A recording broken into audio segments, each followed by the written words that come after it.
Thank you so much, everybody. All right, let's see. How about I do one off the, I did a record, the record before the last one was called Andy Timmons Band Plays Sergeant Pepper. And it was a tribute to the Beatles, basically, you know, redoing their whole Sergeant Pepper record. But this song is the one that kind of started off that whole project. It's called Strawberry Fields Forever.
Thank you guys so much. All right. That's a lot of loud music. I'm going to play one soft song. I'll play one little soft song, and then we'll have a chat together, okay? This next tune I haven't played on this clinic tour yet. It's a song I wrote last year for my dad. My dad, he passed away at the age of 92. So that's pretty good, right? He made it to 92. But the last couple of years of his life, he was losing his mind with Alzheimer's, right?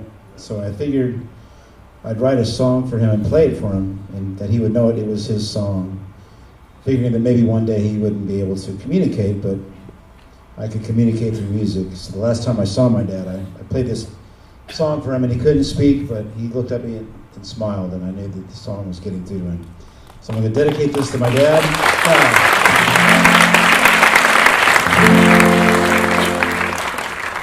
All right, here we go.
Thank you guys so much.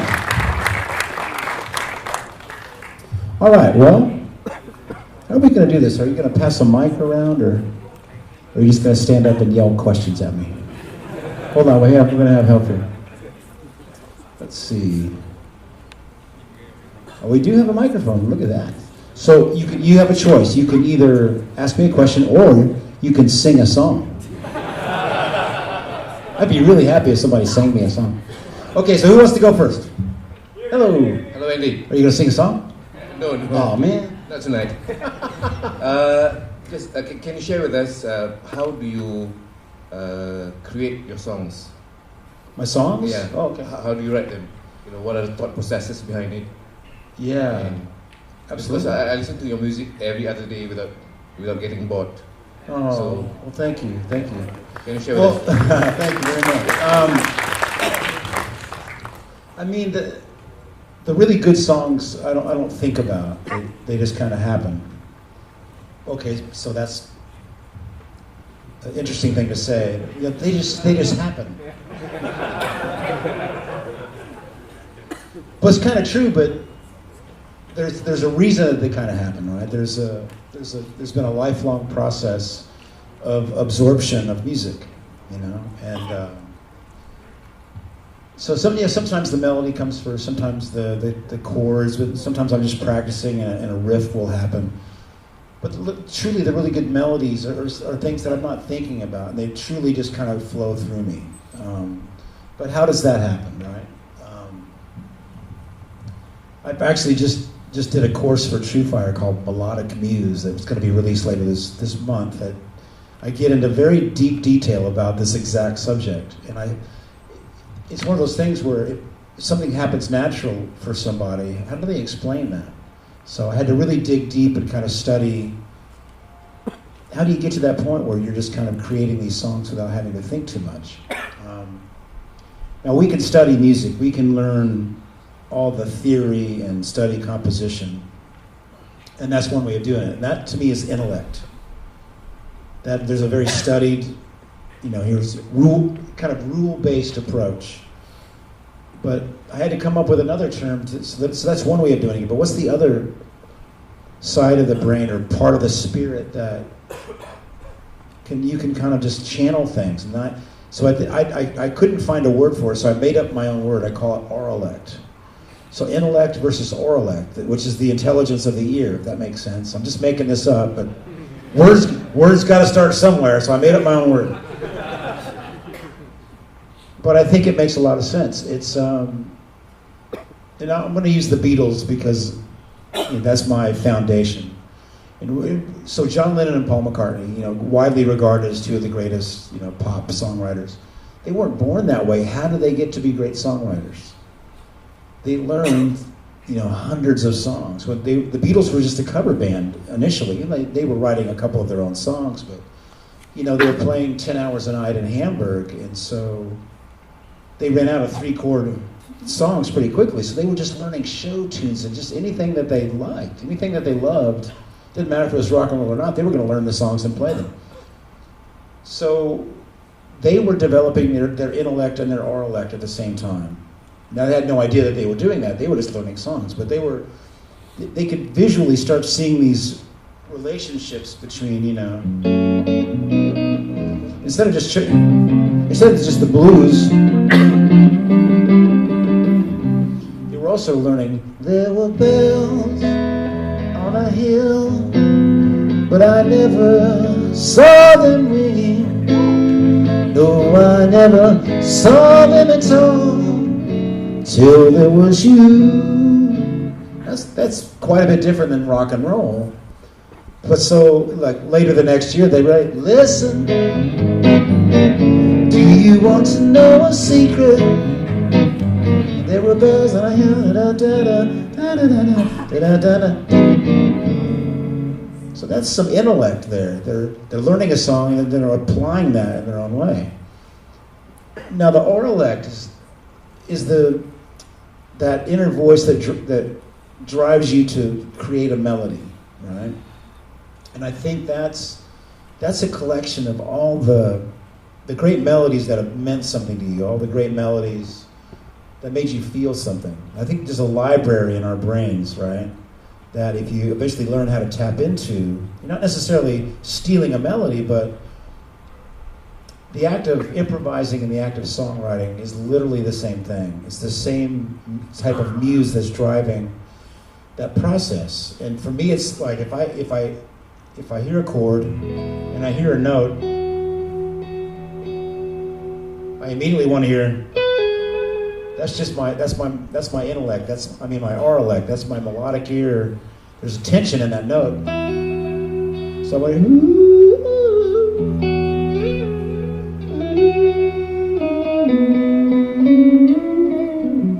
whatever it might be. But that's, I think, coming from all these other great melodies that I've heard and the direction that they take. And so when you're soloing or you're composing, I think it's really a selfish thing initially, where we want to create something as good as the things that we've heard in the past that maybe have really connected with us. And that's going to be different for every person. What you love is different probably than what I love. Maybe we have some common ground, but there's also going to be some very different things. And David Bowie once said something that I really resonated with, where he didn't claim to be original. He called himself a collector. Yeah, right? Because when he did Ziggy Stardust, he was like Mark Bolan and this, and he was kind of combining things that were already there. But it was his taste. It's how he edited, how he collected, and I think that's how we all function as musicians. We're, you know, oh, I like this Jimi Hendrix or this Stevie Ray Vaughan, but I love this Joe Satriani and this Steve Lukather, and I'm going to take all this, and at some point it comes out in our own way. I know this is a long-winded answer to your question, but we could literally talk about this for another few hours. I'm trying to be broad, but also to the point, you know. But that's a lot of it. It's a matter of the things that I've loved in my past and how that's kind of directing what I want to hear in the present and the future, you know. Hopefully living up, maybe never reaching the goal of my heroes, be it guitar players or songwriters, but it's that process of trying. And Mike Stern once said something to me that makes a lot of sense. Is sometimes our limitations are what makes us us, you know. We can't necessarily play like that guitar player or write like that composer, but that's okay. But trying to get to that level, you know, maybe the things you can't do, you're strengthening other things that you can do, and it becomes more of your own voice, right? So if I'm getting there on my own, hopefully at some point, that's my goal. But you know, for me, the guy sitting here, I'm never there. I'm a beginner. You know, and we all are. I mean, if you would ask Eric Johnson or Holdsworth while he was still alive, they'd be the first to tell you, oh man, you know, I've got such a long way to go. No matter how we revere them as being the masters, they realize that they're just scratching the surface, and that's truly, you know, that's how I feel about it, right? And but that's the beauty. If you can enjoy the process of just the journey, the enjoy. You know, you never arrive. If you're enjoying that process and every day, just trying to improve a little bit, you know.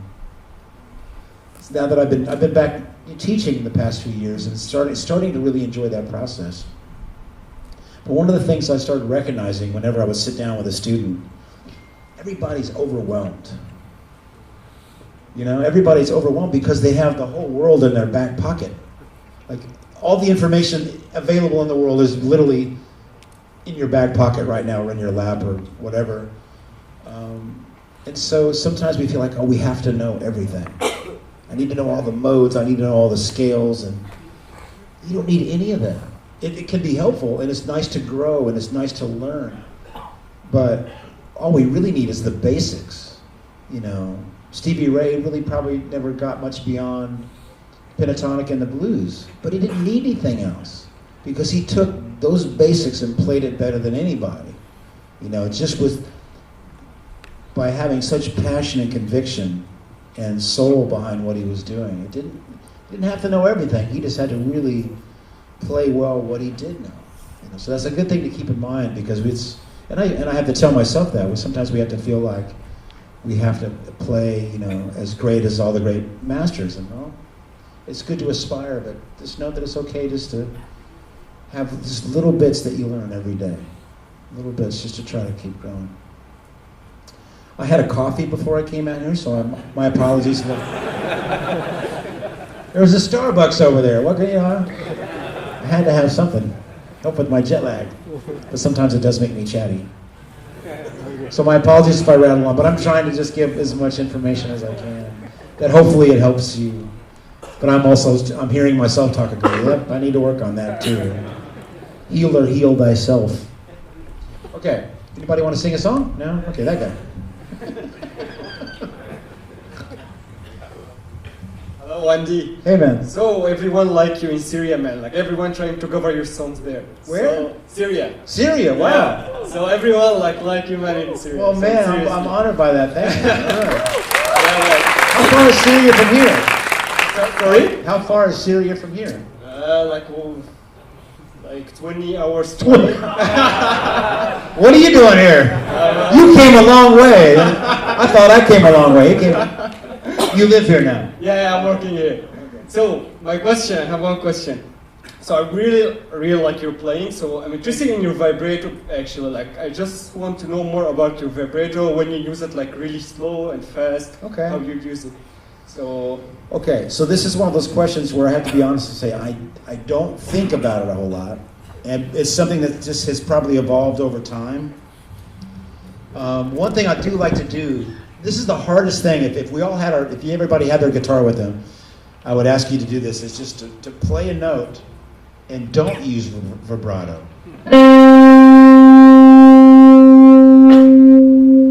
That's one of the hardest things to do, because as guitar players, we're like, we want to do something with that note. It's just sitting there, man. I got to do something. So when you get home, try that. Try playing that note without any vibrato, and feel what that feels like for that finger not to do anything. It's weird. I swear to you, it's gonna feel very strange because everybody wants to to move it, which is okay. But start there, and then see if you can add just a little slight vibrato, right? In general, the weaker the hand, the faster the vibrato will be. Not necessarily always, but everybody's tendency from the early years of playing is to have a kind of a nervous, fast vibrato, because we're just hitting that nerve. We just know we want to do something. So over time, as your hands strengthen, and so maybe you can slow it down a little bit. Fast vibrato can be very energetic and very cool, and I use it sometimes too. But as I'm playing that note, which is now, this is just an index finger vibrato, the thumb is coming off the neck.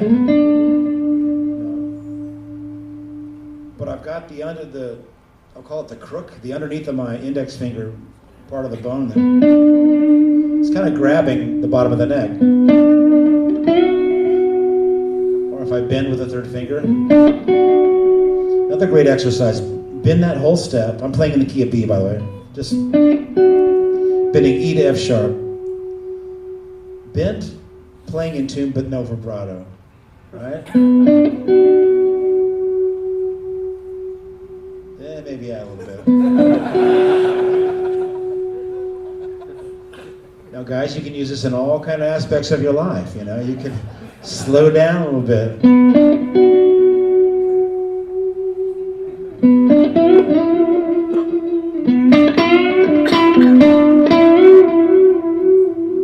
So just gonna have a whole step vibrato.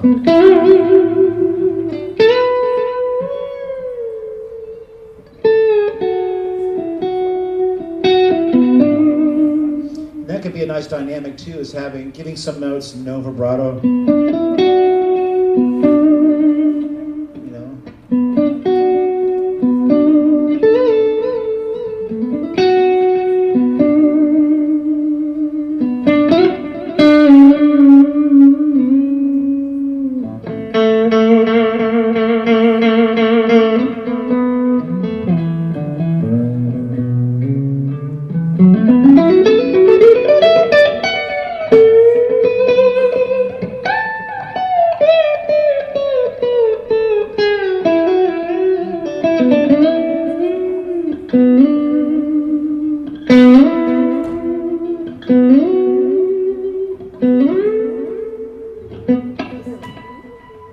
So I don't have a specific, way of doing it, but there's lots of different speeds, and it's just good to kind of to think about it and isolate it. Try starting with no vibrato and then slowly adding it.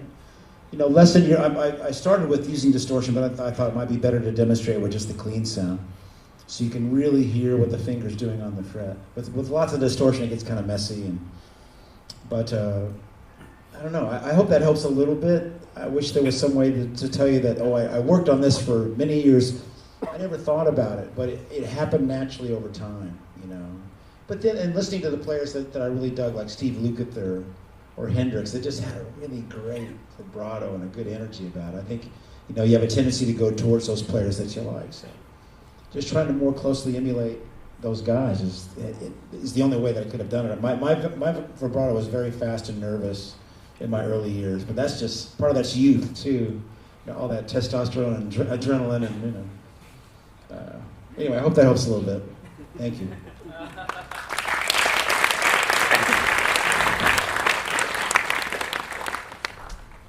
Now, who's got the mic?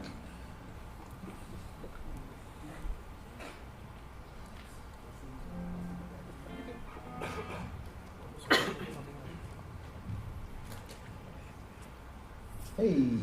Hello. Hello. Hi. I have a question about both kind of the music you've been playing and also your career. Like, what has been the biggest challenge on the music side, and what has been the biggest challenge you face in your career, and probably what do you do to overcome those specific challenges? Sure. Thank you. So that's a two-part question, if I understand correctly. What challenges have I faced in music, and what challenges have I faced in the career, the business side? Okay, that's a great question. Thank you. Well, music is always a challenge. I mean, I think just the bottom line is I love so much different music, right? And I respect all of it equally. So it's been, fortunately, I've just always had the ethic of whatever the music is that if I have a gig or whatever the case may be, I treat each of them with the same respect, and I try to, with Simon Phillips, it was kind of a fusion gig, or Olivia Newton-John is more of a pop vocal gig, or my own band. I treat it all the same. I come in as prepared as possible. I really work hard at really internalizing the music, and just wanting to present it in the best way that makes the most sense in that situation, right? So I can't think of a specific, problem, but I mean, I think that the jazz, it presents the biggest challenges, and it's just something I'm working on daily. There's a great film that I've seen on YouTube you can find called The Universal Mind of Bill Evans.